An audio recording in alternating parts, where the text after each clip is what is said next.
네, 안녕하세요. 오늘은 불법행위법에 대해서 공부를 해보도록 하겠습니다. 오늘부터 제가 마이크를 좀 바꿨기 때문에 음질이 좀 좋아지지 않았을까 싶은데요. 나중에 꼭 마이크 상태에 대해서는 피드백 한번 주셨으면 좋겠습니다.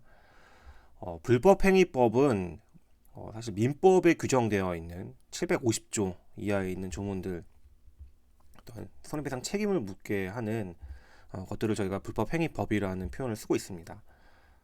사실은 이게 영미식의 표현이긴 하거든요. 영미식에서 그러니까 미국이나 뭐 영국, 특히 미국에서 로스쿨이나 미국에서 법 공부를 할 때는 우리는 민법이 하나의 과목으로 배우긴 하지만 미국에서는 민법을 쪼개서 이런 불법행위에 대응하는 손해배상을 전보시키는 그 내용을 담은 과목을요.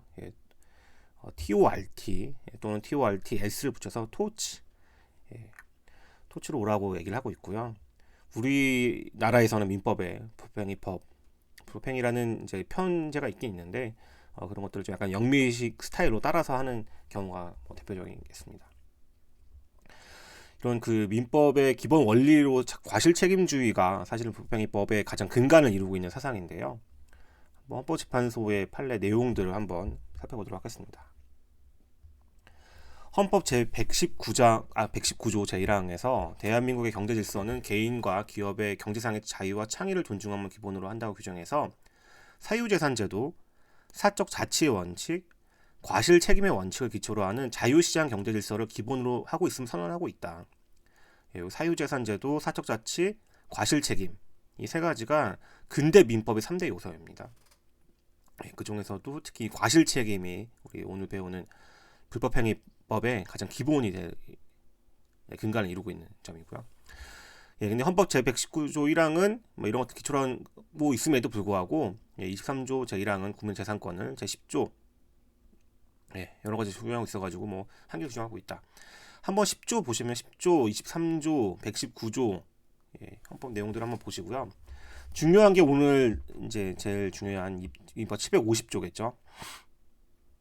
750조는 하도 중요한 조문이어서 750조는 그냥 다 보면 알아야 되는, 외워야 되는 조문 중에 하나죠. 고의 또는 과실로 인한 위법행위로 타인에게 손해를 가한 자는 그 손해를 배상할 책임이 있다. 손해를 가한 사람의 고의 또는 과실로 손해를 가하게 되면 그 손해를 너가 책임져라 라고 하는 것이 이 과실 책임 원칙, 과실에 의한 경우에도 어떤 의식적으로 인식을 하고 한 행동이 아니라고 하더라도 부주의로 어떤 결과를 야기해서 소해를 가한하게 할 때도 야, 너가 책임을 져라. 민법 750조가 문장은 짧잖아요. 야, 조문은 하나밖에 없는, 그러니까 딱 어떻게 보면 한 줄 있는 이 조문인데 굉장히 많은 내용을 담고 있습니다. 이런 과실책임주의의 원리가 좀 수정되고 있는데요. 현대에 와서는 그런데 현대산업사회에서 고속교통수단, 광업비, 원자력 산업 등의 위험원이 발달하고 산업재해 및 환경오염으로 인한 피해가 증가함에 따라 헌법 이념의 하나인 사회국가 원리 실현을 위해서 이런 과실책임의 원리를 수정할 필요가 있다. 그래서 위험원을 지배하고 관리하는 위험원으로부터 어떤 혜택을 입는 사람이 있지 않겠습니까? 그 사람에게 위험에 현실화된 경우에 손해를 부담하게 하는 위험 책임의 원리가 필요하게 되었다. 그래서 위험 책임의 원리는 위험원의 지배를 책임에 근거로 하여 위험을 지배하는 자에게 책임을 지우는 원리로서 단순한 결과 책임주의와는 좀 다른 것이다. 글쎄 뭐 이런 표현만 가서는 이제 잘 마음에 와닿진 않으실 수도 있거든요. 이제 뒤에 이제 보이는 어떤 내용들 보시면 좀 더 이해가 되지만 그냥 뭔가 위험 책임의 원리로 뭐가 과실 책임의 원칙이 조금씩 수정되고 있다라는 생각을 하시면 될 것 같습니다.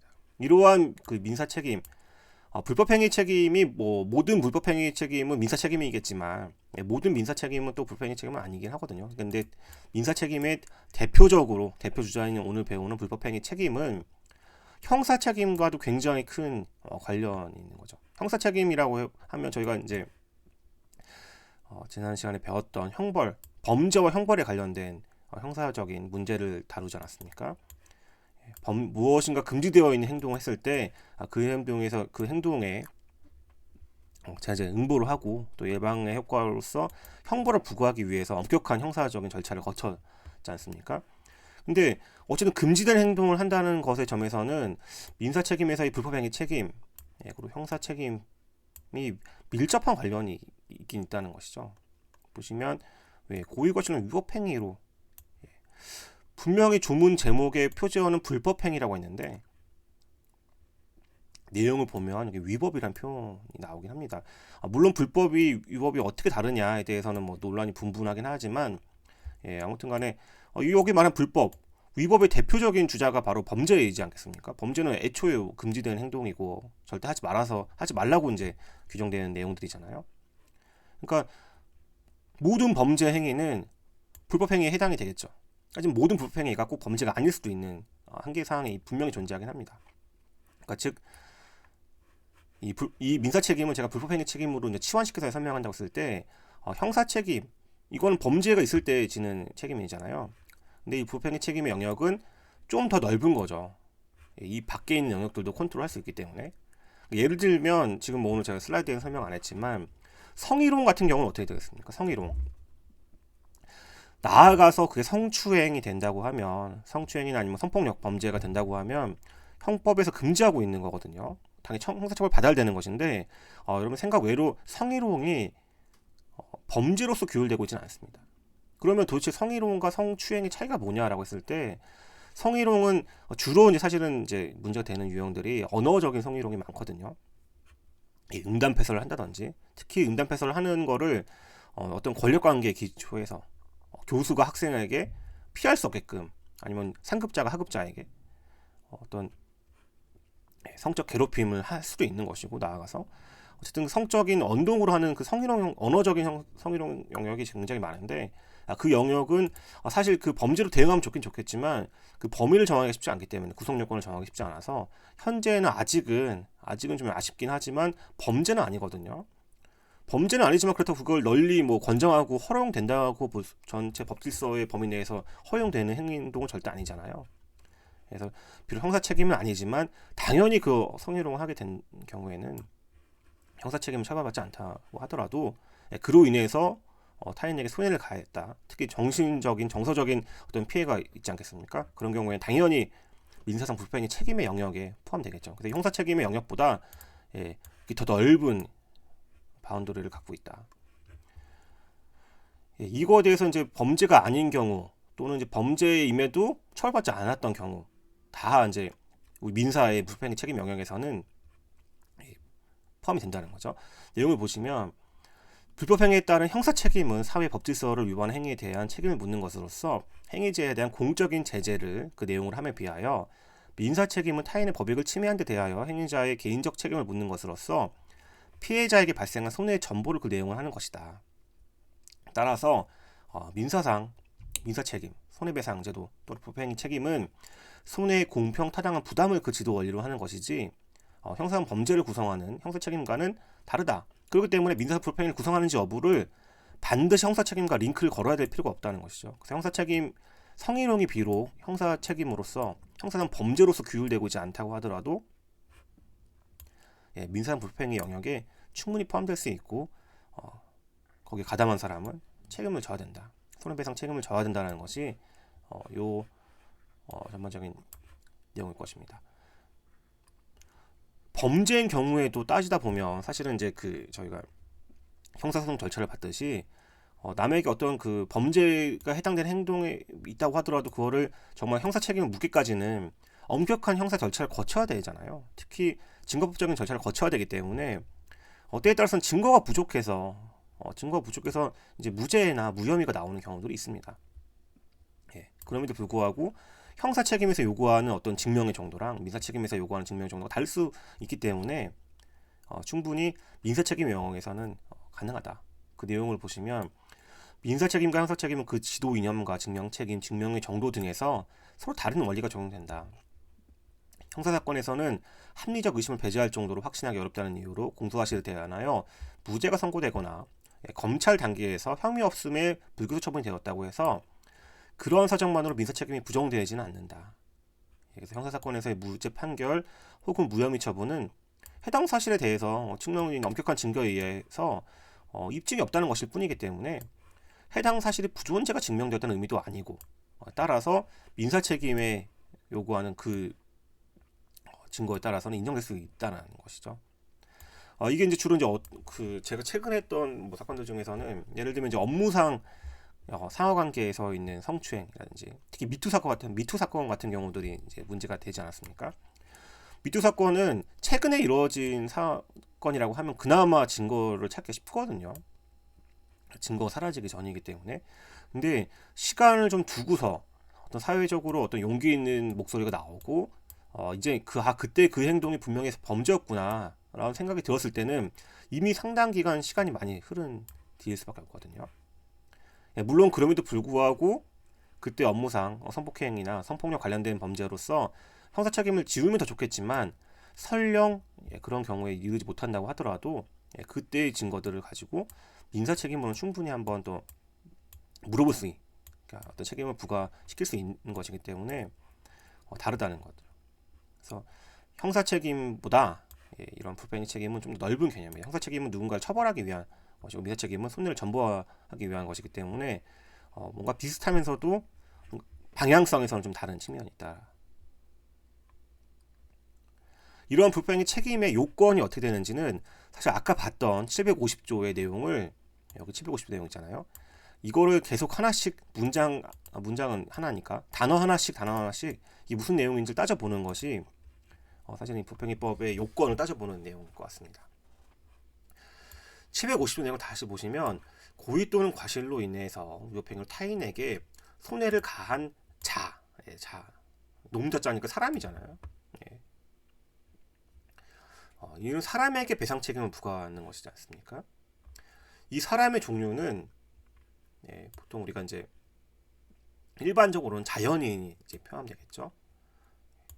사람은 생존하는 동안 권리 의무의 주체가 되죠. 그리고 사람은 19세로 성년이 됩니다. 근데 성년에 이른다고 해서 19세 미만의 어떤 행동들이 의미가 또 없는 것은 아닐 수도 있지 않겠습니까? 그래서 19세 미만인 경우에는 미성년자지만 미성자인 경우에도 불법행위 책임의 부담을 지울 필요가 있을 수는 있겠죠. 그래서 753조, 754조 내용을 보시면 미성년자가 타인에게 손해를 가한 경우에 그 행위의 책임을 변식할 지능이 없는 때에는 배상 책임이 없다는 의미니까 미성년자라고 하더라도 그 행위의 책임을 변식할 지능이 있는 경우에는 여기 말한 책임이 있는 자에 포함된다는 거죠. 그 책임 있는 자의 행동이 여기 행위잖아요. 이 행위 내가 하는 그 행동이 어떤 나름의 내가 행동의 의미라든지 그런 내용들을 진식할 지능이 있을 때에는 책임이 진다는 것입니다. 비슷한 예로 미성년자 외에도 심신상실자, 예를 들면 뭐 정신장애가 있다든지 어떤 특수한 사정에 의해서 잠시 상태에 초래해야 되는 경우도 있을 수 있잖아요. 그런 분들은 이미 그 당시에 행위 책임을 변식할 지능이 없겠죠.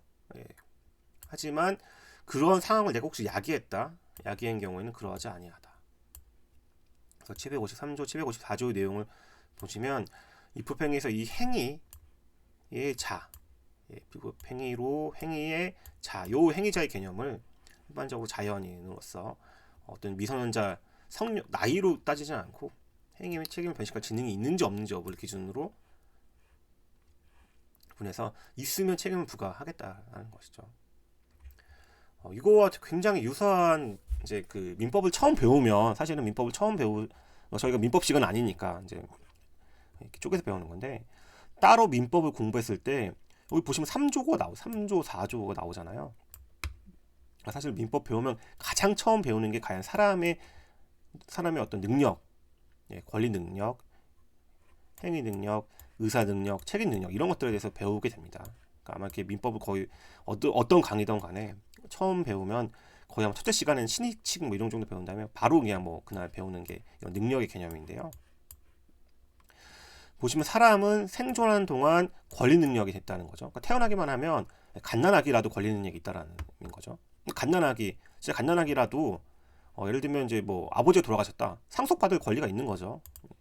실제 그게 어떤 의미인지는 모른다고 하더라도 권리 능력은 생존하는 동안 있는 것이고 행위 능력은 미성년자. 사람은 19세 성년이기 되기 때문에 여기 어딨죠? 행위 능력은 비교적인 그 나이에 의해서 기준으로 하거나 아니면 제한 능력자 제도라고 해서 원래 있는 누구나 능력을 갖춰야 되는데 가정법원의 이제 결정 판단으로 인해서 일정 부분 행위가 스스로 제한시키는 경우들이 있을 수 있죠. 뭐 그건 별개로 보고요. 그래서 처음에 배우는 건 이 권리능력, 행위능력인데 사실 이제 이 뒤늦게 배우는 750조쯤 가서 저희가 불법행위법을 배우면서 민법을 배우면서는 이 책임능력이라는 표현을 배우게 되고 결국 책임능력은 책임을 변칙하는 어떤 능력이기 때문에 꼭 미성년자의 개념과는 맞지는 않고 그렇다고 권리능력과는 다른 그런 어느 정도의 요것도 아니고 요것도 아닌 내용이죠. 근데 요거와 유사한 의사능력이라는 개념이 사실은 민법에서 이제 판례상 인정되고 있는 것들이 있었습니다. 그 내용을 보시면 의사무능력이란 자기의 행위의 의미나 결과를 정상적인 인식과 얘기력으로 합리적으로 판단할 수 있는 정신적 능력 내지는 지능을 가지고 있지 못한 경우를 의미하는 것으로서 의사무능력자가 한 행위에 대하여는 아무런 법률적 효과가 인정되지 아니하여서 그 법률행위는 무효가 된다. 근데 이 의사무능력 여부의 판단은 그 의사표시를 할 당시에 정신적 발달의 정도, 법률행위 당시의 정신 상태, 대상이 되는 법률행위 내용, 성질 결과 등에 따라 개별적 구체적으로 판정되는 것이다. 그래서 이제 한정치산이나 금치산 선고, 과거에는 한정치산, 금치산이지만 지금은 이제 제한능력자 제도거든요. 그러니까 요거는 결국 이제 행위 능력에 관련된 문제인데 행위 능력의 문제와는 반드시 일치하지 않는다. 그러니까 의사 능력은 행위 능력의 문제와 반드시 일치하지 않고 그때그때 판단해 봐야 된다는 거잖아요. 보면 근데 여기서 말하고 있는 그 당시에 어떤 자기의 결과를 인식하고 얘기한다는 거, 자기의 책임을 변식할 지능이 이 책임 능력과 굉장히 유사한 측면이죠.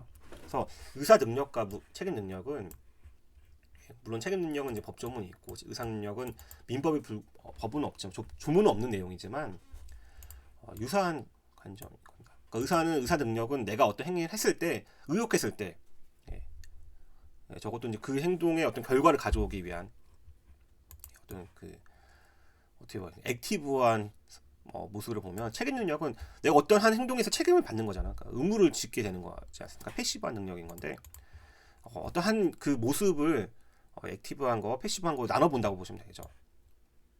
적극적으로 알고 했는지 아니면 소극적으로 내가 이게 나중에 책임을 질 것을 알고 한 건지 이거는 내가 어느 정도의 물건을 알고 산 건지 매매 계약을 체결했을 때 알고 산 건지 이거는 내가 하는 행동에 대해서 책임을 져야 되는 행동인지 예를 들면 이제 놀이터에서 누굴 밀 수도 있잖아요. 떨어뜨릴 수도 있는 행동이기 때문에 그거는 그때 따질 수밖에 없는 거죠. 의사 능력과 책임 능력은 그때 따를 수밖에 없고 그거에 비해서 권리 능력과 행위 능력은 좀 더 획일적으로 규율되고 있는 측면이 있어서 권리 능력은 사람이 생존하는 동안에는 권리 능력이 있는 것이고 행위 능력은 19세가 넘으면 있다라고 보는 거죠. 그래서 요 영역은 그나마 좀 이렇게 획일적인 것이고 의사 능력과 책임 능력은 그때 다를 수밖에 없어서 사실은 이제 입증의 문제랑 같이 연결되는 측면이 있긴 합니다. 다시 돌아와서 보면 결국에는 이 법행위에서 책임을 지는 것들은 의식적으로 사람의 행동 이걸 알고서 어느 정도 이제 책임을 변식할 지능이 있는 사람이 알고 한 행동에 대해서 책임을 지게 된다. 반대로 이런 게 없는 상태라고 하면 책임을 질 수 없다는 거죠. 예를 들면 이제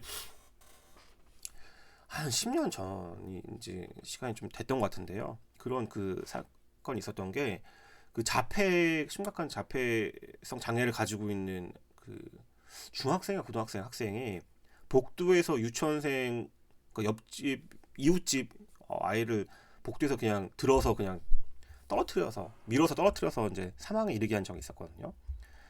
그 당시에 과연 그 자폐에 걸린 중증도의 자폐에 걸린 학생에게 과연 책임 능력을 묻게 할 수 있을 것인가? 형사적으로도 문제가 될 수 있고 민사적으로 문제가 된다고 했을 때 저희는 민사적인 측면에서 본다고 하더라도 당시에 그 어떤 장애 정도라고 봤을 때는 책임이 없다고 볼 소지가 굉장히 높아지죠. 그러면 사실은 그 피해를 입은 사람 입장에서는 특히 이제 그 부모님 아이를 잃은 유치원생을 잃은 부모님 입장에서 너무 황망하지 않겠습니까? 그럴 때는 어떻게 해야 되는지 얘는 문제는 잠시 후에 나오니까 또 이제 그런 문제를 같이 생각해 보시면 될 것 같습니다. 아무튼 일단은 이런 책임 능력이 있는 행동을 요구한다라는 것이 첫 번째 요건이었습니다.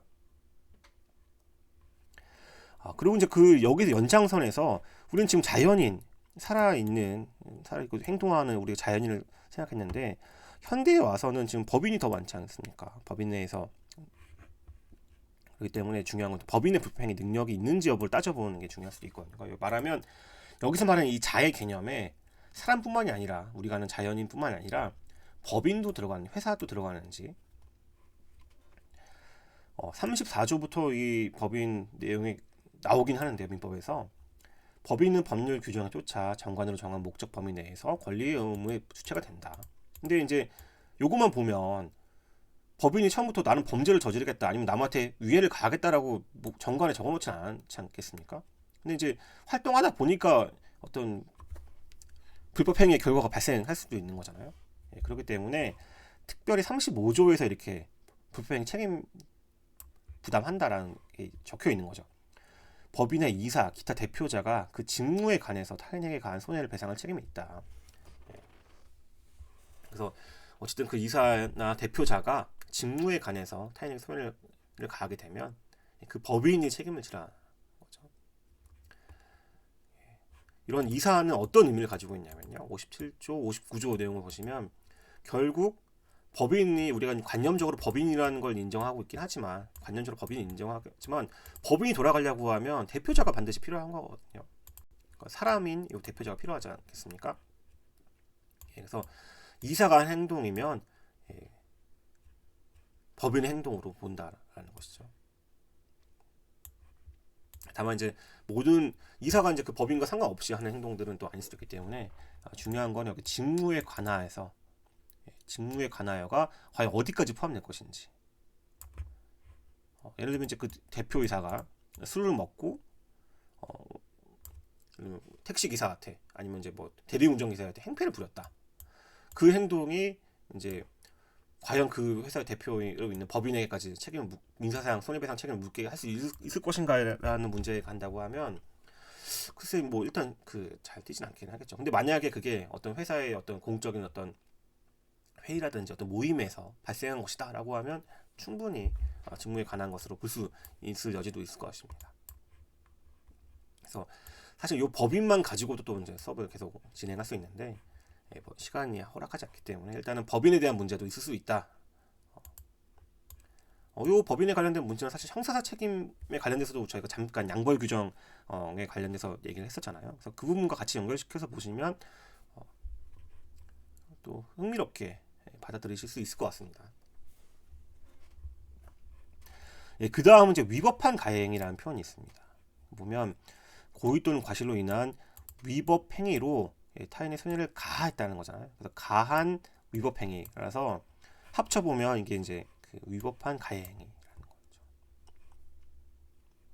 이건 761조에는 우리가 아는 정당방위 부득이한 경우에는 손해배를 배상할 책임이 없다라는 표현이기 때문에 여기서 말하는 고의 또는 과실로 인한 위법 행위라는 이 위법이란 표현은 어떤 특정한 어떤 우리가 아는 구체적인 어떤 잘못된 불법성을 의미하기보다는 전 법률적인 전체적인 법질서의 그 관점에서 봤을 때 이게 위법하다고 평가할 수 있는지 따져보는 거잖아요. 정당방위도 마찬가지예요. 정당방위는 누가 나에게 위해를 가하려고 했는데 예를 들면 내가 그 사람을 멱살을 밀고 밀치거나 때릴 수 있잖아요.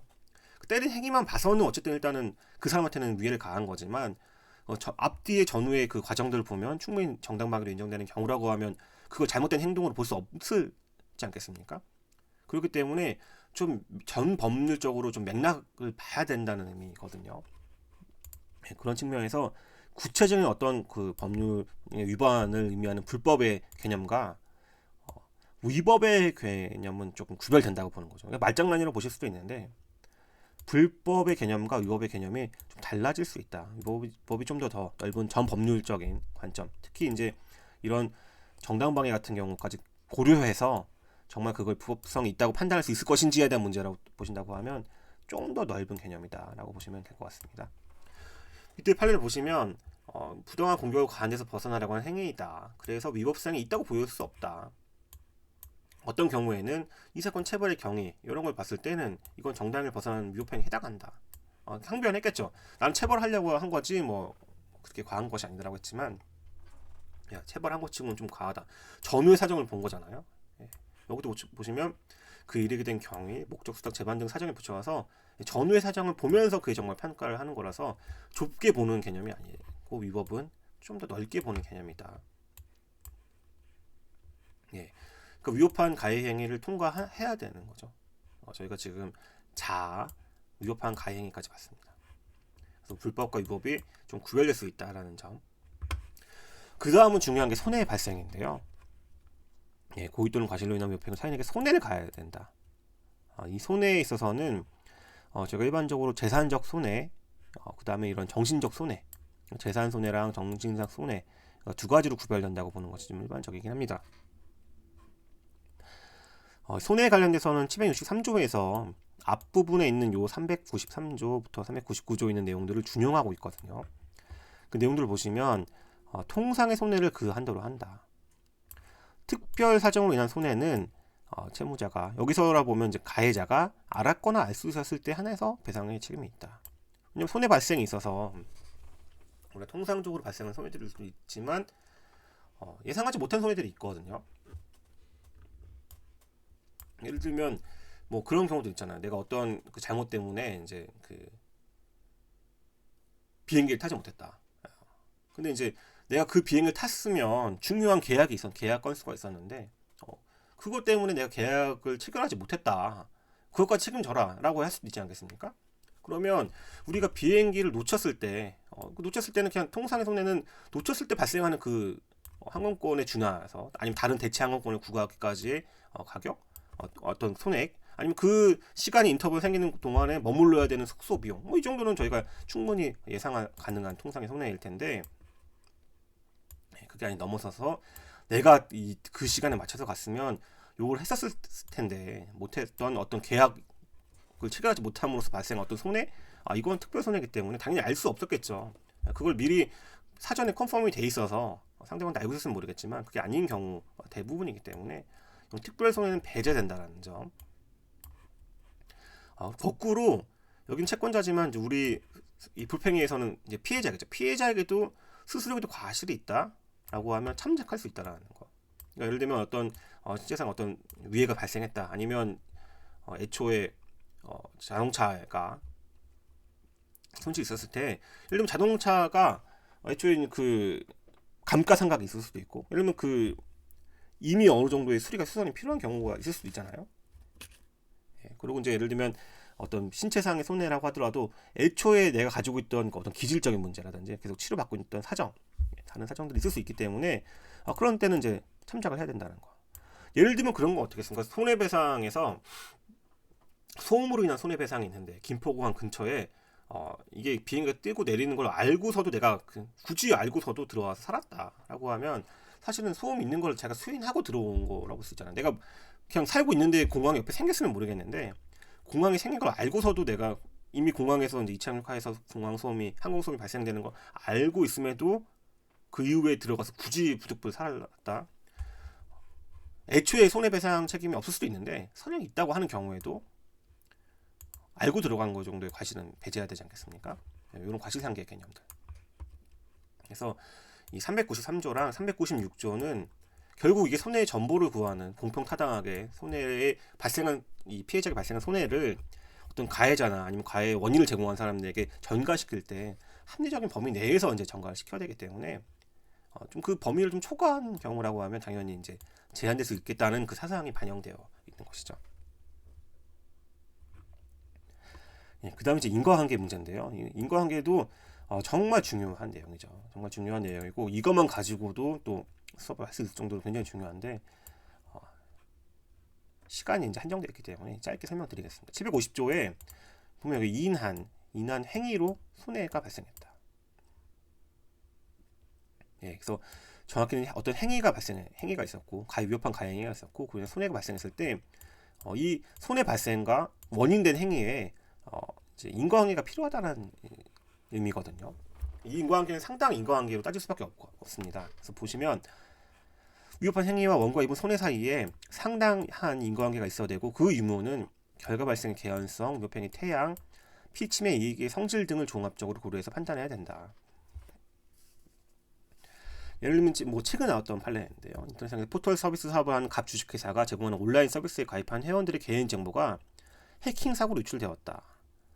서비스 이용자는 이 회사한테 손해배상을 청구했다. 그래서 뭐 예를 들면 정보통신 서비스 제공자가 정보 처리 시스템에 접속한 개인정보 취급자로 하여금 작업 종료 로그아웃을 하도록 하는 것이 보호조치 의무에 해당한다. 그래서 그 보호조치 의무를 다하지 못했으니까 과실에 의한 어떤 것으로 봐서 이제 책임을 지우려고 했을 거 아니겠습니까? 근데 보호조치를 미행했다고 해서 해킹 사고, 그러니까 그것 때문에 해킹 사고 발생했으면 모르겠는데 해킹 사고와 발생 사이에는 직접적인 상당한 인간관계가 인정되지 않는다고 본 거죠. 사실은 뭐 이거는 그 어떤 그 개별적인 사실 관계에 따라 달라질 수 있습니다. 충분히 입증을 해서 이 보호조치 이행을 했으면 해킹 사고를 방지할 수 있었다. 뭐 이게 직접적인 어떤 연관성이 있었다는 점들이 입증이 되었다고 하면 이 결과가 달라질 수 있었을 텐데 요 사건에서는 그게 입증이 실패한 거죠. 그렇기 때문에 야 이건 너대로 잘못한 거긴 한데 해킹 사고 발생 그 자체와는 상관관계 인정이 해서 잘못한 해킹한 사람을 가지고 뭐라고 해야 되지? 무지 미행한 온라인 서비스 사업을 하는 요 주식회사에 하지 말아라고 하는 건데 좀 아쉽긴 하죠. 저희 일반적인 소비자 입장에 봤을 때는 그러면 해킹한 사람을 잡을 수도 없는데 어쨌든 어떤 해킹 사고의 피해는 발생을 했던 것이고 누군가는 책임을 져야 되는데 책임을 안 지겠다는 것과 뭐 마찬가지여서 좀 아쉬운 판례긴 한데 아마 이제 입증이 실패해서 쓸 수 있다라는 생각을 하시면서 그 다음에 이제 고의 과실에 대한 문제인데요. 이 고의 과실은 사실 다음 연결된 내용과도 연결되고 시간이 됐기 때문에 잠시 휴식을 취하고 다시 또 시작하도록 하겠습니다.